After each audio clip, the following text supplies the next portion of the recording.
வாங்க நண்பர்களே, எல்லாரும் ஒன்னா போலாம். முயற்சி திருவினையாக்கும், முயன்றால் சாதிக்கும். நம்ம போறோம் 2 கறி வாங்க. எங்க நம்ம போறோம் 2 கறி வாங்க. புத்தி, நம்ம பாக்கு தோட்டத்தை தாண்டிட்டோம். ஆனா நம்ம அடுத்து எங்க போனோம்? கூமாப்பட்டி ஆறுக்கு டோரா. உங்க கடைக்கு எங்கடாச்சு கூமாப்பட்டி ஆறு தெரியுதா? கண்ணு முன்னாடி வச்சு தேடிட்டு இருக்க கூமாப்பட்டி ஆறு, அதுதான் கூட வரதே இல்ல. ஜி, இந்த ஆத்துல நிறைய வெள்ளம் அடிக்குது. நம்ம எப்படி இந்த ஆட்டை தாண்டறது? அதாச்சும் நான் வந்திருக்கல, என்ன நம்பி வா போலாம்.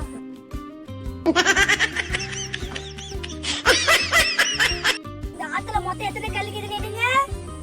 1 2 3 4. வாங்க நம்ம இந்த கல்லுல குதிக்கலாம். நாங்க குதிக்கிறதுக்கு நீங்க எங்களுக்கு உதவி பண்ணுங்க.